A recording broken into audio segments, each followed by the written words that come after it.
live in 2 minutes.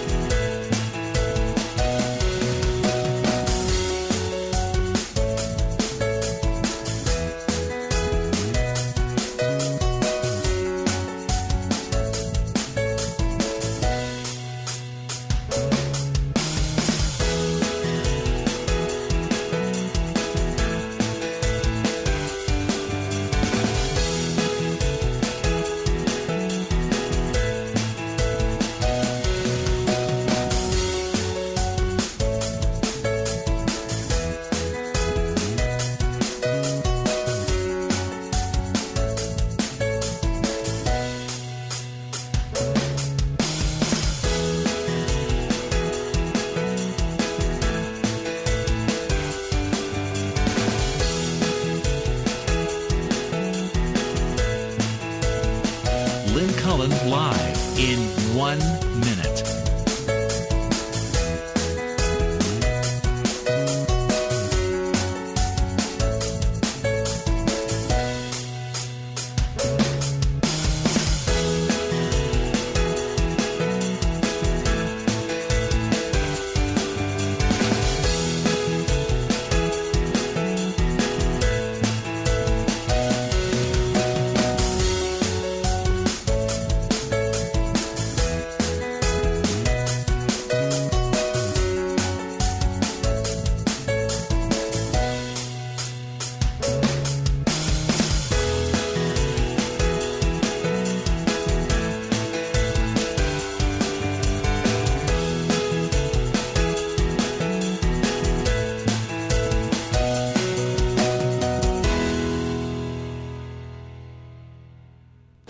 Welcome to Lynn Cullen Live at pghcitypaper.com. Email your questions and comments to Lynn at pghcitypaper.com.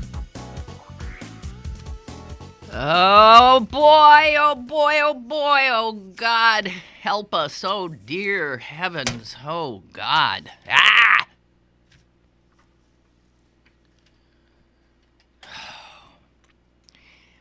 That's what happens when you subject yourself to a lot of Donald Trump in a 24-hour period, because I sure as hell did. I listened to Romney, then I listened to Trump's response, then I listened to the debate, and then this morning I listened to a Trump rally in Michigan. And guys,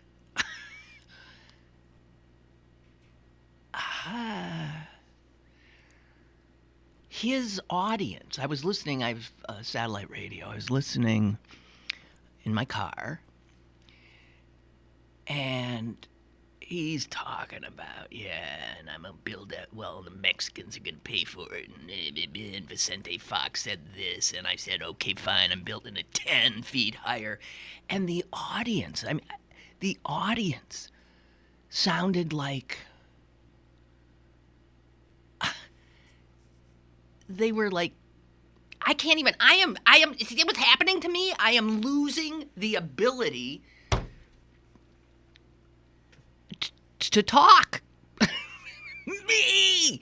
Articulate. How do you articulate the rush of emotion, mostly terror, when you listen to this, to that man who could be the President of the United States, and his followers, the people who could put him there, and they sound like, I was going to say a bunch of orangutans, but I do not want to. There's no reason that I should drag poor innocent orangutans into this. They start shouting, the audience. They start, woo, woo, woo. It's like, it is,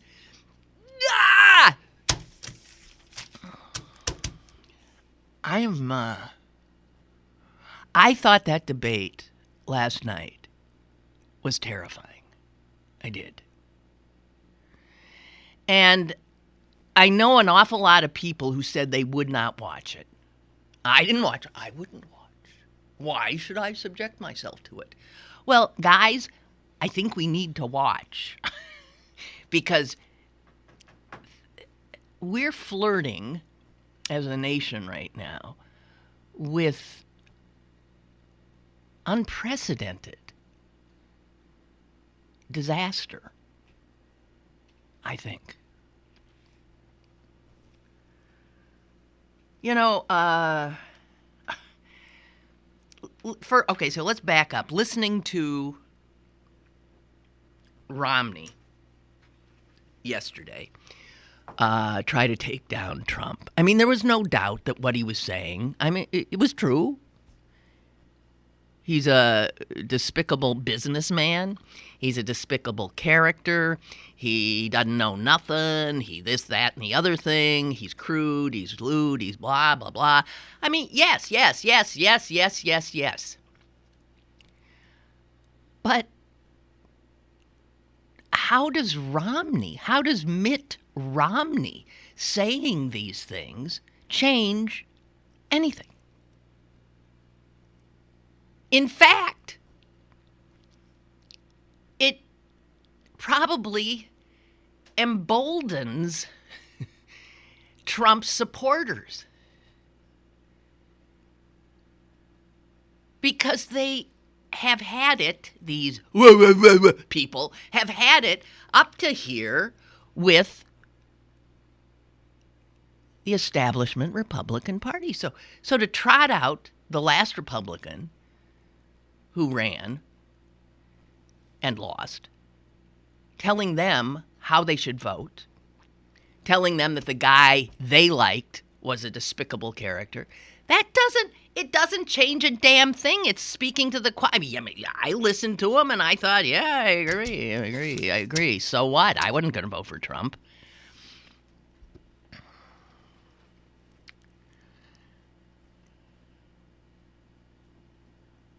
I've told you, I have days when this whole thing, I find it fascinating and almost entertaining.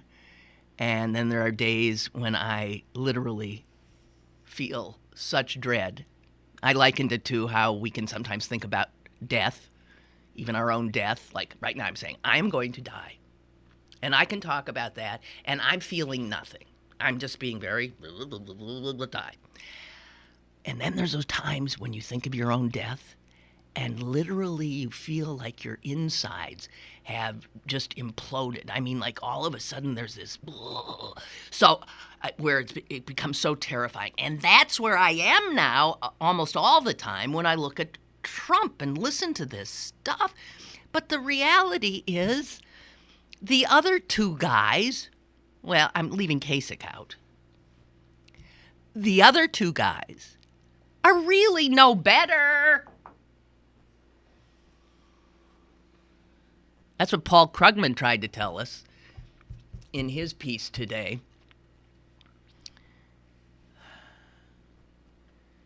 He was talking about the fact that Romney kept calling Trump a con artist, a con man. He's conning you, he told people. He's telling you whatever you want. He's not going to. And Rubio has called him a con man. And what Krugman does is he said, hey guys, guess what? The Republican Party is a party of con men. Look in the mirror, you guys. You're forever screwing around with people's emotions to get their votes and then screwing them when you get power. That's why they're so angry. They're sick of being conned by the Republicans. They view this straight-talking guy, Trump, as the antidote to that. They think he's talking straight to them. Okay. So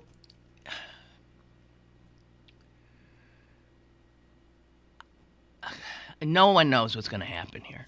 No one knows what's going to happen here. But unless something, as I said, unless video of Trump,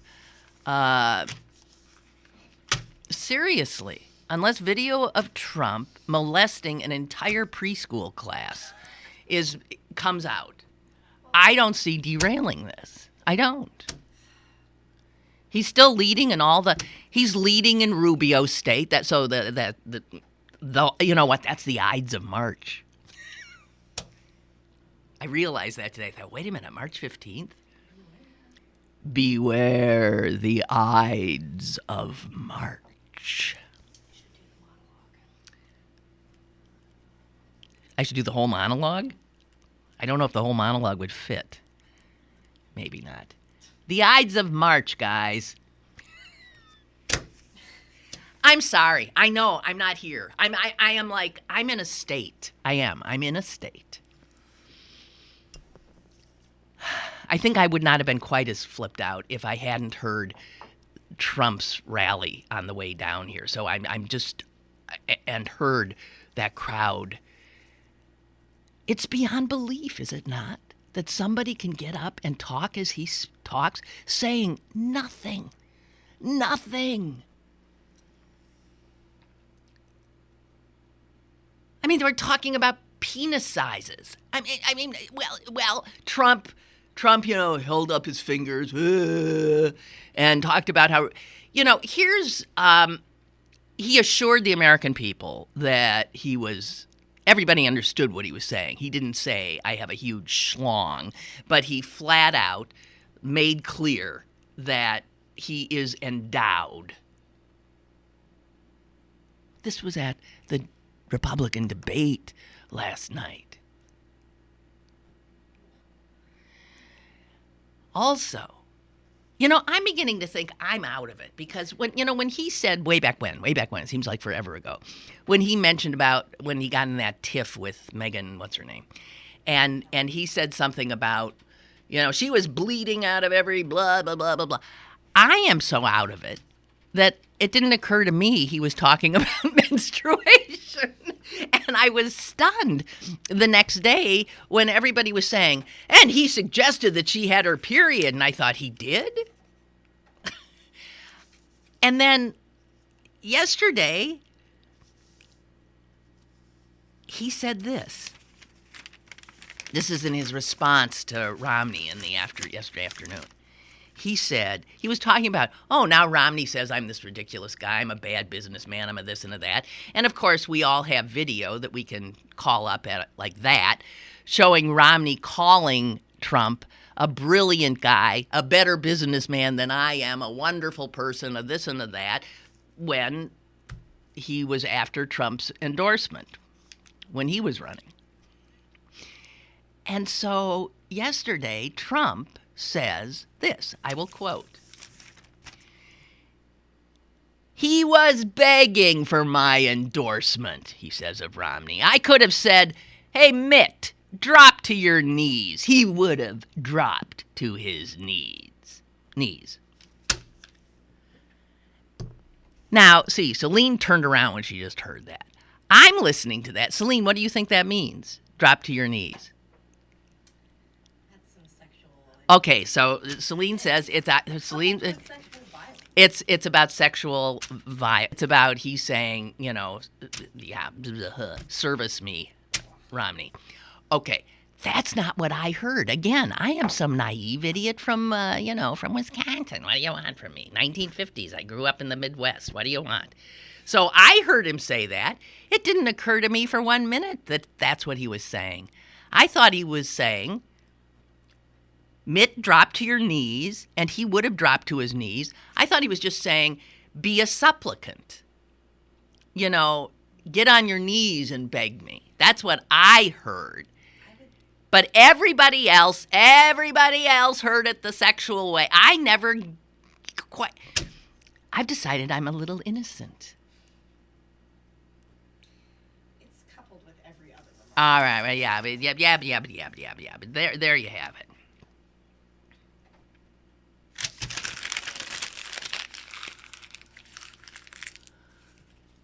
So I just don't even know what to say anymore. I really don't, and this is a nightmare now. I mean, I know it's more of a nightmare for the Republicans, but am I wasting one bit of sympathy on them? No, because as we all know, Donald Trump is their creation. Even though the Wall Street Journal has on its op-ed pages today a big story, and I think the headline was something like, Barack Obama created Donald Trump. Yeah, Barack Obama is the reason we have Donald Trump. Oh, dear. Somebody help me. Hello, caller. Hello, Lynn. Yeah? If you ever listen to his rallies, he says a lot of crazy stuff, but he does say enough to make the people like it, because he was talking about free trade yesterday. Yeah. And taxing the people to bring their products in this country. Some of the stuff makes sense, and yeah, I agree with it. And yet, wait a minute, and yet, when he's called on that because he himself gives jobs to foreigners that he's not giving to American workers, and these people say, give him a pass. He literally says, well, that's why he admits to all of it. What? He admits admits to all that. He played the game. He'll tell you that. He'll say, I played the game as well as anybody could, to his advantage. And now he says he wants to get in the White House, which I won't vote for him, and play the game for us. That's his whole philosophy. If you listen to it, and it's enough of makes sense stuff that gets people going. He just says, okay, yeah, sure, I wrote checks to Hillary Clinton. I wrote checks to Hillary Clinton because, I want entree. She's going to be powerful. I need, and on the other hand, yeah, sure, I have my Trump clothes or ties or whatever he does manufactured in wherever the hell they are, but it's not the United States. And of course I do, because that's the only way you can do it now. But he says it's because of all the trade crap that we have agreed to, right? And he will fix that. And he'll play the game when he's in the White House. Ah, sure he will. And bring the job. This is what he says. I don't believe all of it. But bring the jobs back, and we'll have revenue and everything. It'll be just wonderful. Some of it I agree with, but like I said, I used to crazy to vote for it because I just couldn't vote for him. But then again, I think Hillary gets in there. I'm thinking it's just going to be boring. Well, that doesn't matter if it's boring. It won't be boring. True. First of all, it won't be boring. We need to get back to being a little more boring than what the hell we're doing now, because this is America brought to you by Donald Trump, the reality show star, and the sleazy businessman. Oh, God. But the free trade is killing us. We're not getting a fair deal. It's fine, you want to trade, but give us a fair deal. Okay, but here's the reality, right? Capitalism has won. Capitalism bestrides the globe, and we now have a global economy. And that means that American workers have to compete not just with other Americans, they have to compete with workers all over the world. Consequently, the capitalist triumph means that Americans' standard of living will likely drop, and the standard of living of people in emerging countries, China, India, will go up. But if we sell them something, we try to sell cars or anything in any country, they'll tax us. They'll make it so we can't sell the cars.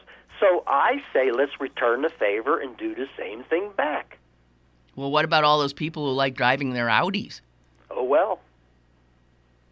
I just think that part of it I agree with. I don't know if he could do it, but I do. But see, these people, one thing I like, he's not bought off like the rest of them, but I think he has another agenda.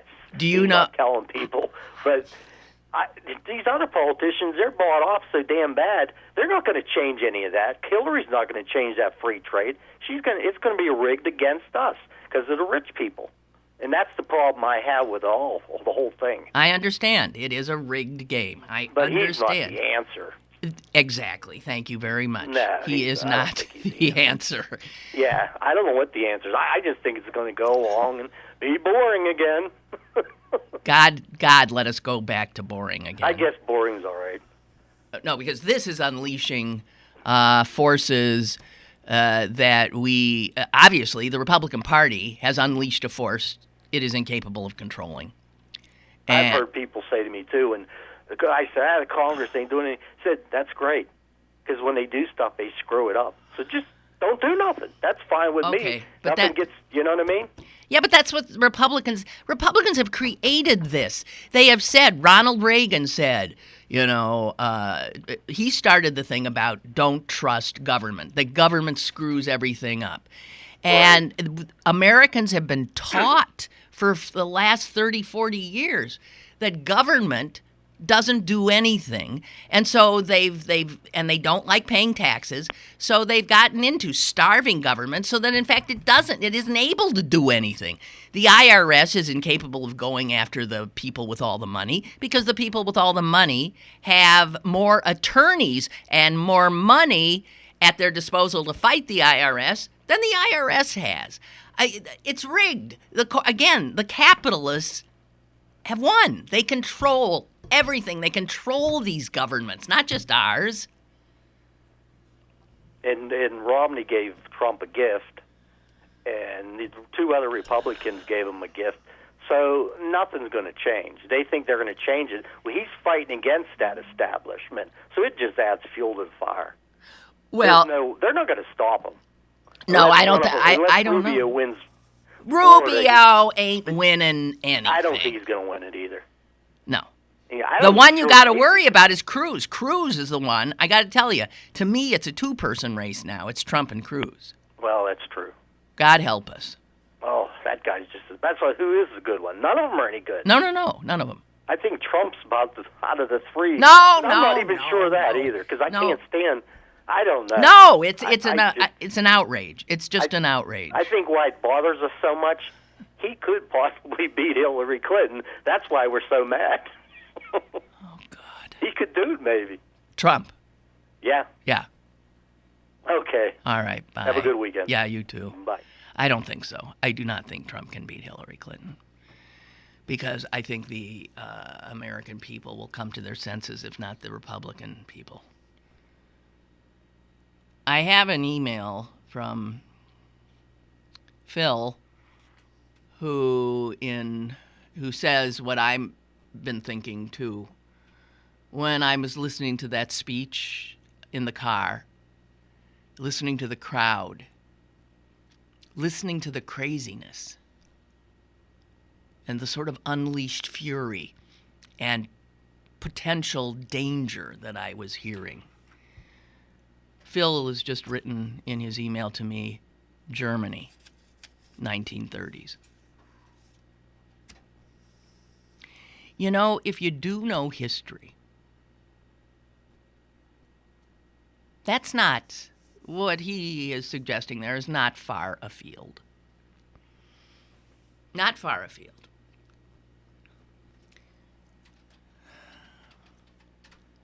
If you were to go back to Germany in the 30s,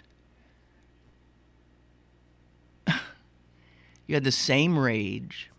You had the same kind of demagogue, scapegoating people. You had the same disbelief and flat-footed reaction of the establishment. Oh, can't. Oh, ain't gonna last. And I am not calling Trump supporters Nazis, nor am I calling him Hitler. I am talking about being able to recognize when things are spinning out of control in a dangerous way that we have not seen before. And when those of us who know some history think, all we can think that is like it is exactly Germany, 1930s.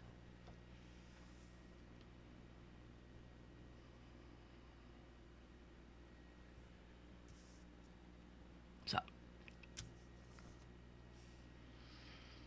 that's the really scary part. Let me share a little of. I have very little to talk about. I literally have been, since you last saw me, I have been pretty much just stuck in this nightmare here. I had one respite where last night I went to see this documentary about a man who was, like Trump, an extraordinarily rich, successful businessman in his time.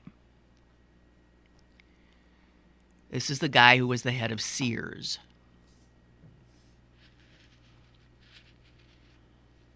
His name was Julius Rosenwald.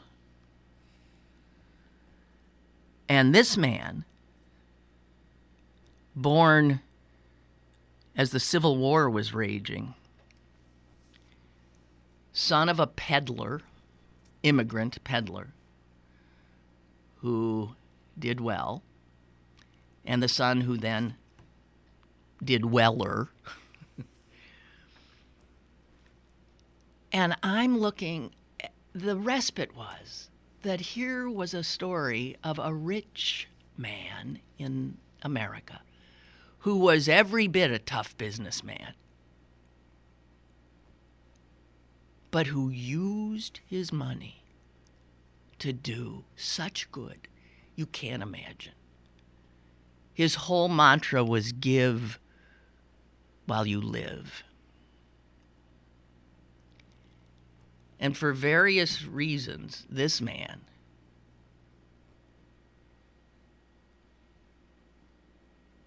felt an affinity for America's African Americans. And this would be during Jim Crow. He became close to Booker T. Washington. He became an admirer of Booker T. Washington. Booker T. Washington is the one who started to open his eyes and to the reality that blacks in America weren't getting educated. Blacks in the South, in the Jim Crow South, were not getting educated. The whites wouldn't let them. And so this rich man, think of the difference here. This rich man, before he was done, built over 5,000 schools in the South. Beautiful schools. And brilliantly, so he got the whole community to build the schools. The students and their parents built the schools. It reminded me sort of Habitat for Humanity. So that there was sweat equity in these schools, and these schools were beautiful. A lot of people who were educated in them, including one of the people in the film, Eugene Robinson, who is the Washington Post columnist. He was in one of these schools, and he still remembers. He says, I remember these tall windows. I mean, he wanted there to be light, and he wanted there. It was a story that was so moving. And the white Southerners would burn the schools down. And Rosenbaum and the Rosenwald and the community would put them back up. Some were rebuilt 2 or 3 times.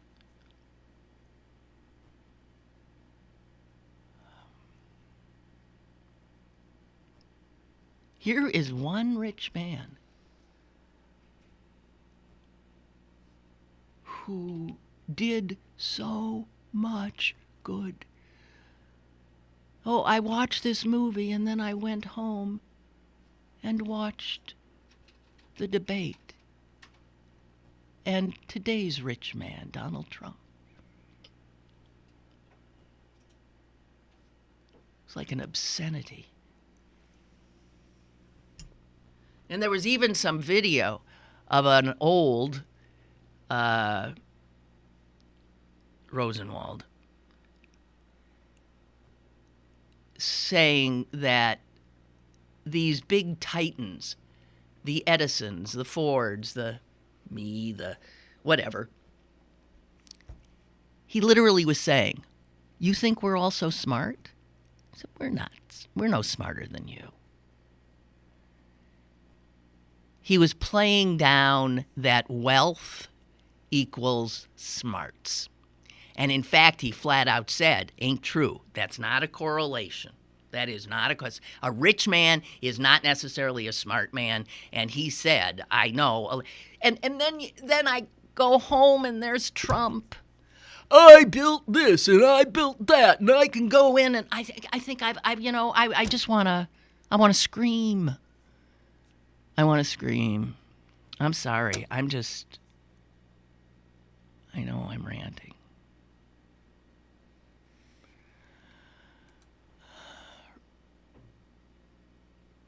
Roger writes, a longtime customer, I guess of his, I'll call him Joe, and I had our first political conversation last night before the Jerry Springer show. I mean the GOP debate. Joe's a big-time Trump guy. Joe's a Democrat. Oh, a lot of these Trump guys are Democrats.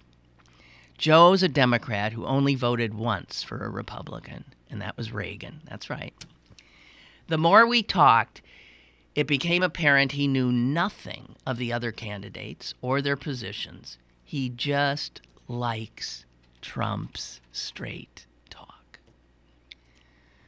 I believe Joe is indicative of all of Trump's supporters, unless the GOP has him killed. I've suggested that too. Or I didn't suggest, I wondered. Or has video of Trump strangling babies. Yes. They can't stop him. And I don't think GOP leaders know this, says Roger. Romney's speech just became another opportunity for Trump, which he took complete advantage of. Trump believes and is proving that there's no such thing as bad publicity. If Trump had only 1,100 of the 1,237 needed delegates going into the convention, will party leaders actually give the nomination to someone else? Could this be the end of the party as indicated in the Wall Street Journal? Well, there have been contested conventions before. Americans don't really recall many, and Americans don't know their own history. But it is conceivable that somebody goes in and they're shy of the right number and they walk away without the nomination. That has happened. We're not used to that happening. Every convention we can think of in our memory, they're just coronations. We know going in who the nominee is. But I do agree, and Jared Day, our historian, agreed, he said it on the show, that if the establishment appears to try to steal the nomination from Trump, who most Republican primary voters voted for, that there will be blood in the streets.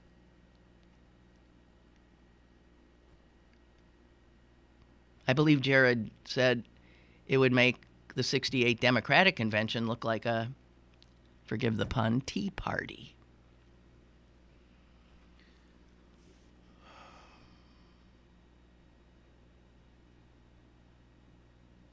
It's embarrassing, isn't it? It's just embarrassing. So, let me share with you Paul Krugman's piece, because as I often point out, I'm just sitting in here, like, blah, blah, and today especially, just sort of vomiting emotion and my own terror, where Krugman gets to sit in front of his computer and go silent for whole minutes at an end and think of the exact right word and how to phrase the argument to the point he's trying to make. And so often when then I read these columns, I think that's exactly what I would say if I weren't talking off the top of my head. So here's Krugman. I'm just going to read a teeny bit. So, he says, Republicans are going to nominate a candidate who talks complete nonsense on domestic policy, who believes that foreign policy can be conducted via bullying and belligerence, who cynically exploits racial and ethnic hatred for political gain. But that was always going to happen no matter how the primary season turned out. The only news is that the candidate in question is probably going to be Donald Trump. But is he more fraudulent than the establishment trying to stop him? Not really. So go back to that first. When I read that first paragraph, we're thinking he's talking about Trump. No, he wasn't. He was talking about Rubio. He was talking about Cruz. He said, so Republicans are going to nominate a candidate who talks complete nonsense on domestic policy. Check. Who believes that foreign policy can be conducted by bullying and belligerence. Check. Who cynically exploits racial and ethnic hatred for political gain. Check.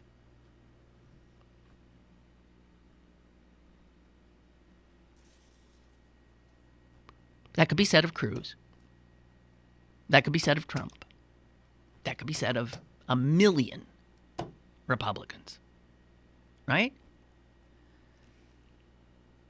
It's just that Trump has foregone the sort of more subtle niceties that the professional Republicans traffic in.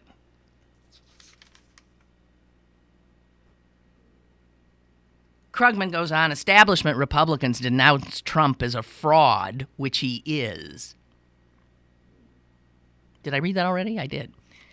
But is he any more fraudulent than they are? And he goes on to pick them off one by one. Paul Ryan, who now I'm hearing, oh, maybe we'll get it, and then we'll get Paul Ryan, the only guy they think they have, to come in. And Paul Ryan, the Speaker of the House, has declared, just the other day, that the party of Lincoln must reject any group or cause that is built on bigotry. End quote. Well, excuse me? The Republican Party must reject any group that is built on bigotry? Well, wasn't I talking yesterday about the Republican Party's Southern strategy? Their whole MO for how they get elected in national elections has been built on bigotry. Remember Ronald Reagan talking about welfare queens? Remember Ronald Reagan talking about strapping young bucks using food stamps? Remember Willie Horton?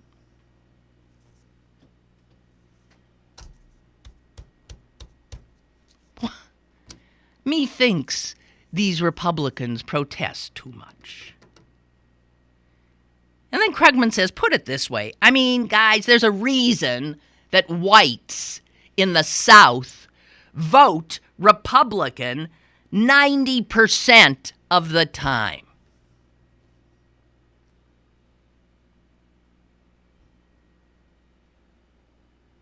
There's a reason.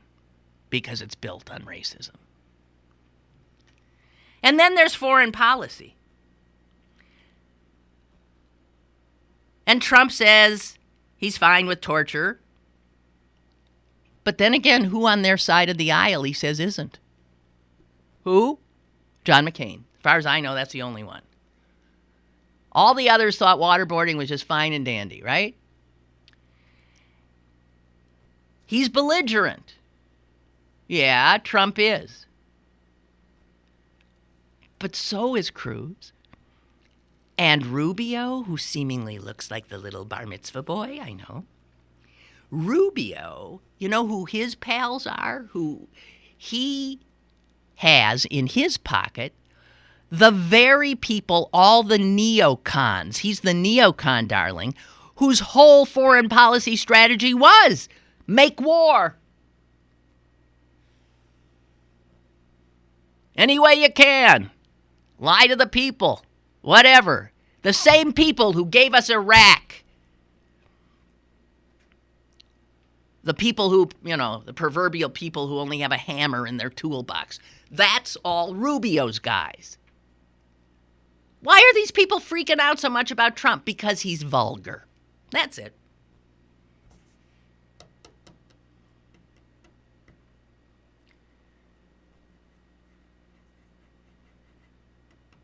So, and Krugman said, actually, of all of them, Trump is the only one who, like our caller said, talking straight, said that the Bush administration deliberately lied to America to get us into that war. He has said that. And that, of course, is heresy to the Republican establishment who can't say it, even though they know it.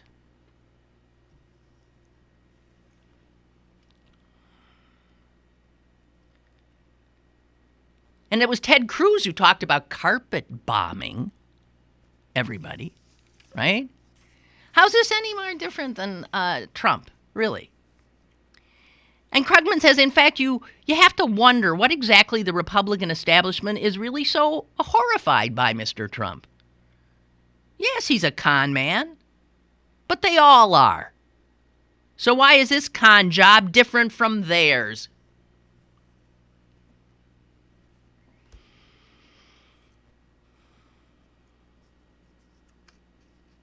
Two more things.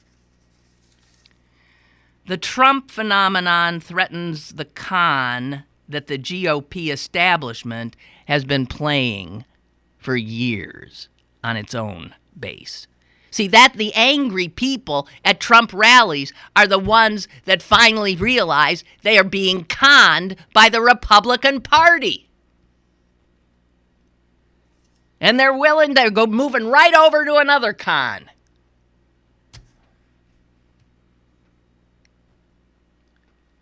The Republican Party has conned these people, blue-collar workers, whites, conned them for...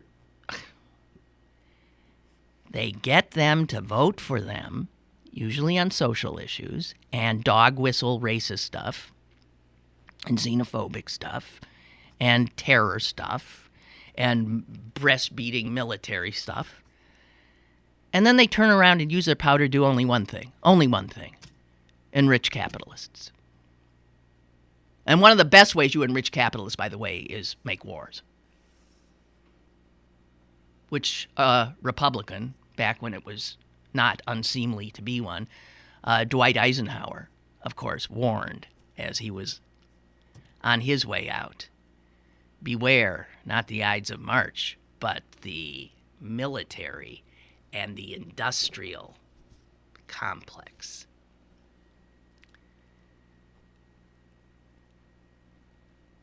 And Krugman says, just to be clear, I find the prospect of a Trump administration terrifying, and so should you. But you should also be terrified by the prospect of a President Rubio sitting in the White House with his circle of warmongers, or a President Cruz, whom one suspects would just love to bring back the Spanish Inquisition.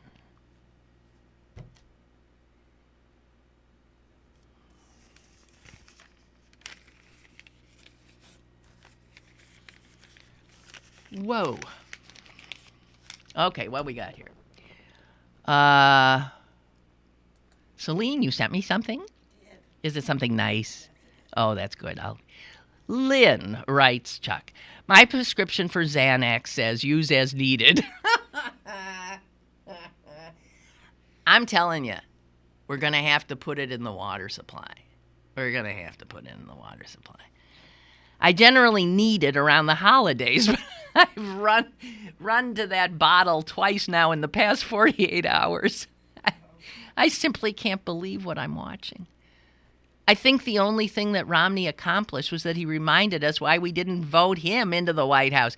If the GOP was behind Romney's speech, well, then they failed because they picked the wrong guy to deliver it. They're always picking the wrong guy. Who are these people who support Trump? The Week magazine said, quote, in a recent study of the demographics of Trump voters, they are white. They tend to identify as evangelicals with weak attachments to their church. They are less pro-life than traditional conservatives. They are less likely to have college degrees, and they hate political correctness. That's a big part. That last one is a big part of why they're loving him. And I understand that because, as you know, I'm getting a little weary of political correctness myself. So I can see that to have somebody who's just totally doesn't give a shit. I understand it. But my God,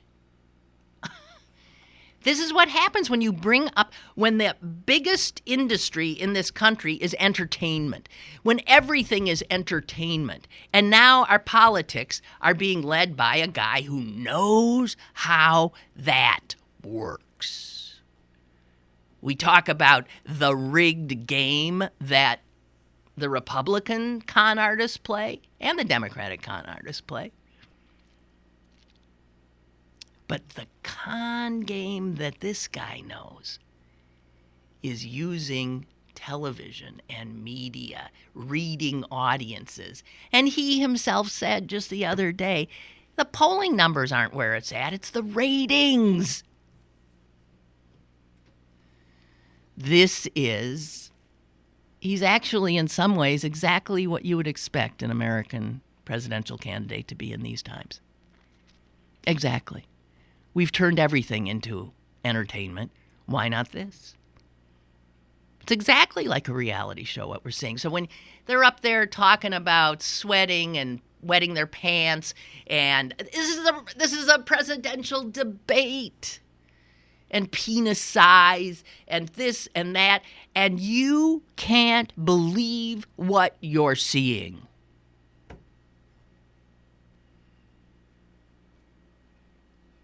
It seems unreal. It does. Just like reality shows. They are unreal. They are the exact opposite of what they purport to be.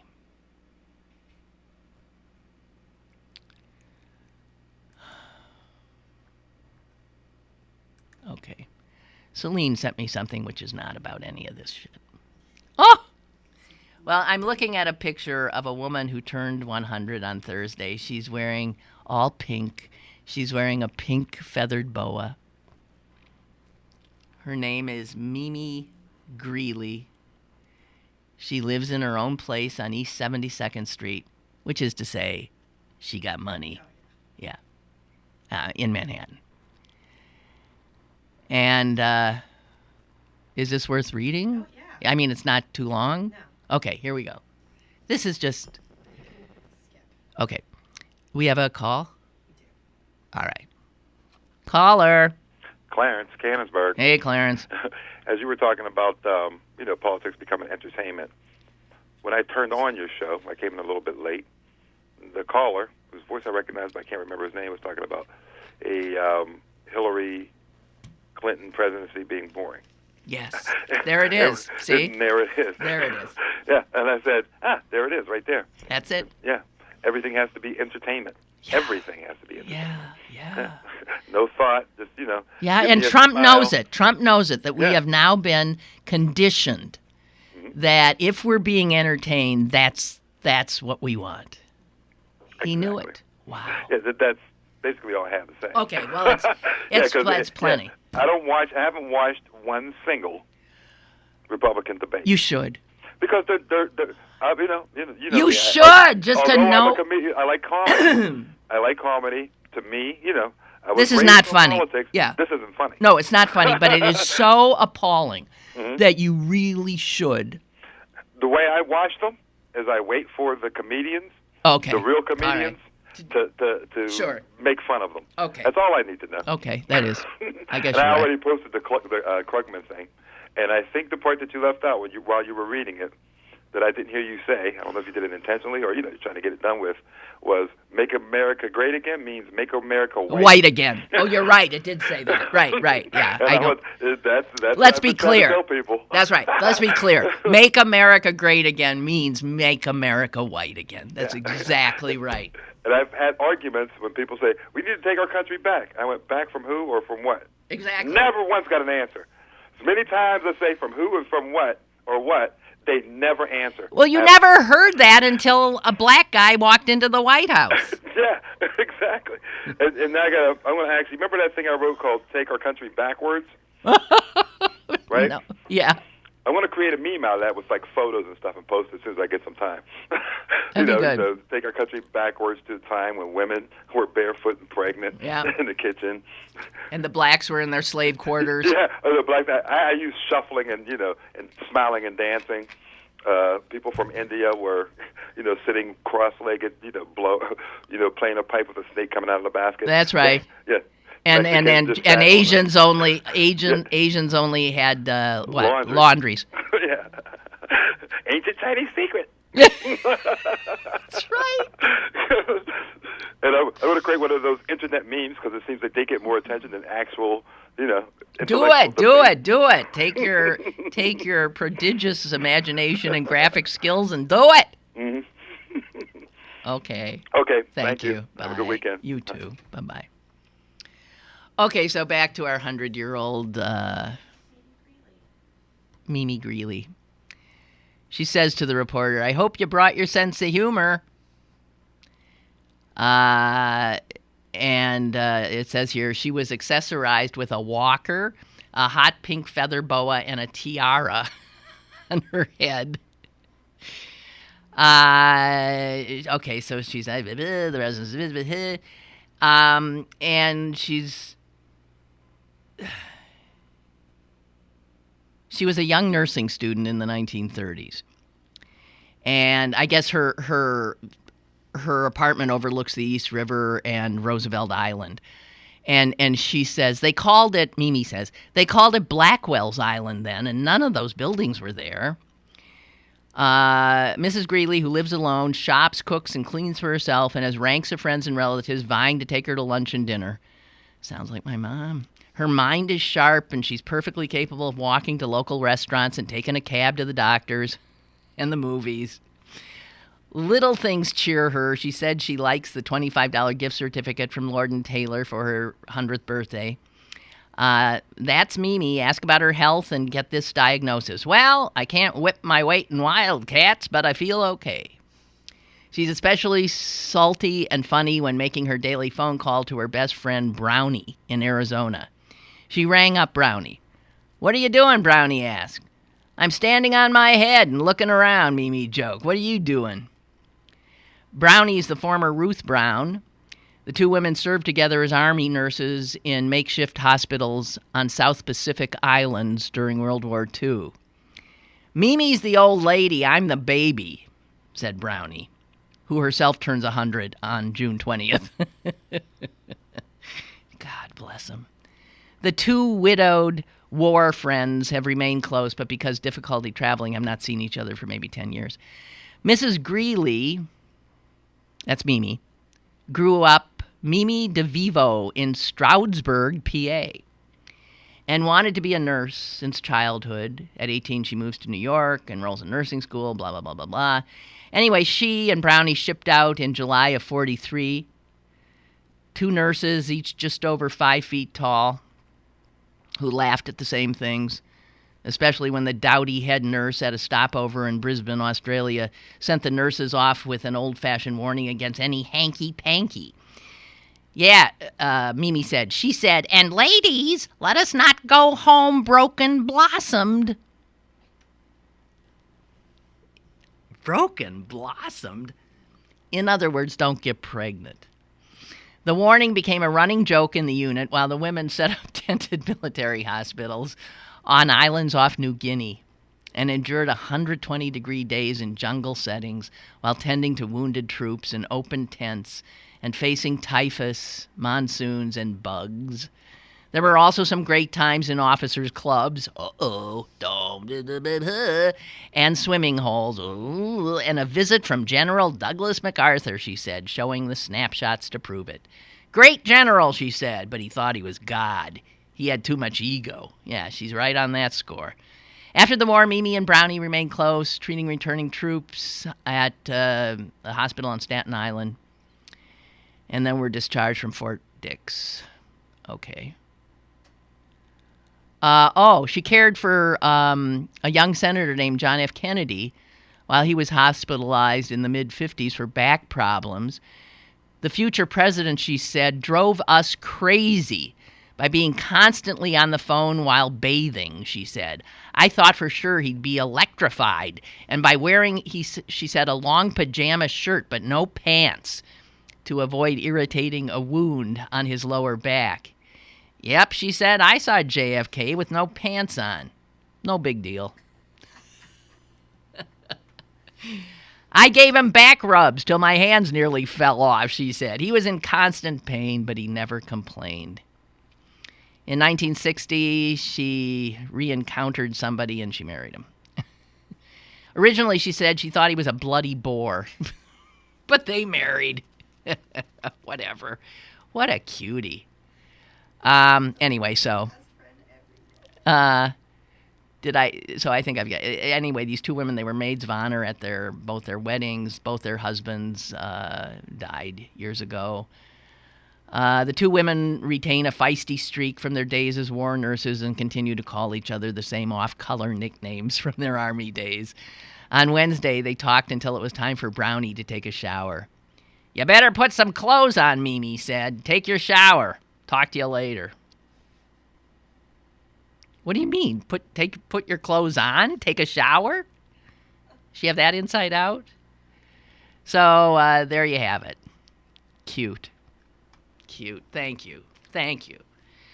Oh, yeah, I think, we have to remember that this horror show, while extraordinarily important for our lives and the lives of our children and the world and all of that, that we live our lives among people that are not this awful, I guess. I don't know. Beware the Ides of March. Okay, the only other thing I had, there was this the headline today on the front page of the local paper. That'd be the Post-Gazette. And here's what it said. I don't know why. This is the first thing I read this morning. I was barely awake. And maybe it was the fallout from, going to sleep after watching the debate and having nightmares all night. But then I see this headline and I got annoyed. And now I'm thinking, don't even say it because it'll just show you to be nuts, and no one else would be annoyed by this but you. And here it is. I'll admit it. Chef to open restaurant in Union Trust Building. That's the headline. I got annoyed because I'm thinking, I always thought a headline writer, that's a tough job. You've got just a teeny little bit of space, and in a few words, you have to draw people into the story with fact and, the core of the story right there. That is so hard to do.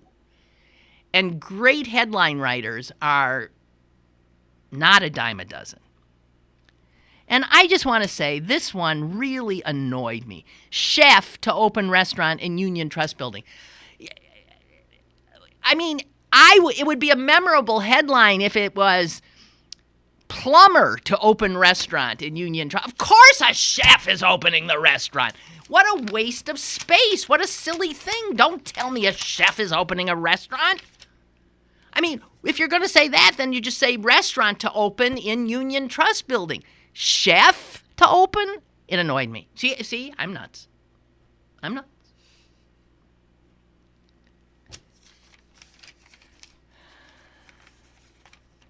brain surgeon to open restaurant. And that, I mean, something that would be, it is stupid. That's stupid. Huh? What, you want to see it? I ripped half of it off. It's not very, you can't see the whole thing.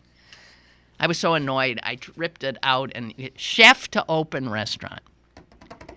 Sounds pretty neat, actually. It's the chef from 11. And this will be his first own restaurant. And there, that Union Trust building is about the most beautiful building ever. And someone bought it for about $3. No, really. They bought it for nothing. At a sheriff's sale, I think. It's the most glorious building it's so beautiful. And so I guess this restaurant is going to be on the first floor and then up to a mezzanine level. There's just beautiful. I mean, this originally, there's a rotunda when you walk in, and there originally when the building was built, God knows when, there were 4, I guess, floors surrounding the rotunda of retail. Oh, God, yes. Little shop. Wouldn't that be something? Yeah. But the big capitalists have won, and so there's no such thing as little shops anymore. And the few little shops there are, they struggle. Man, they struggle because the big boys have won. The monopoly game is ending, and we lose. You're screwed. Okay. So. Oh. Okay, so, guys, I got to go because you know what? My car broke down on the way here. I limped into the nearest parking spot. And there was a strange light on in my car. I had to get out the book that tells you what's going on. And it said, computer malfunction. There is nothing you can do. You are screwed. You must call your dealer immediately. I'm afraid to drive home. I mean, I can't drive that thing. I barely got down here. So now I got to deal with that, as if I didn't have enough to deal with, like saving the world from the fucking Republicans. Okay, goodbye. Have a good weekend. Seriously.